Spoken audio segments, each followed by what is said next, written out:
দেখেছি এই সংকট নিয়ে তারেক রহমান সহ তার জ্বালানি মন্ত্রীর কোনো কথা নেই।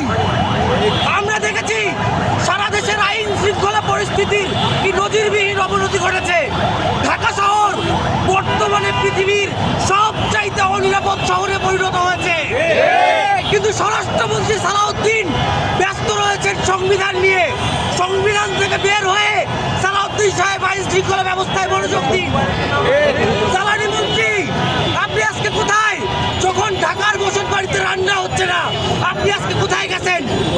এই যে ভুতুরে বিল আসলো, আমাদের মায়েরা কষ্ট করছে, আমাদের দ্রব্যমূল্যের ঊর্ধ্বগতি হচ্ছে, বাজারের জিনিসপত্র কিনতে পারতেছে না। সেই সময় এসে আমরা দেখলাম যে প্রত্যেক বিদ্যুৎ বিলের সাথে ডাবল বিদ্যুৎ বিল অ্যাড হয়েছে।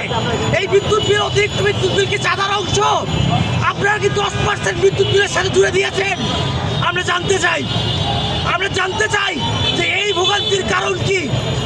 আমরা এই যে অতিরিক্ত বিদ্যুৎ বিল পরিশোধ করার জন্য মানুষ কি প্রস্তুত? আমরা সাধারণ জনগণের পক্ষ থেকে আজকে এখানে দাঁড়িয়েছি। আমরা দাবি জানাই যে এই ভুতুরে বিদ্যুৎ বিল অনতিবিলম্বে বাতিল করতে হবে। এই বিদ্যুৎ বিলকে সংশোধন করে যে এই বিদ্যুৎ বিলটি প্রকৃত বিদ্যুৎ বিল সেটিকে দিতে হবে।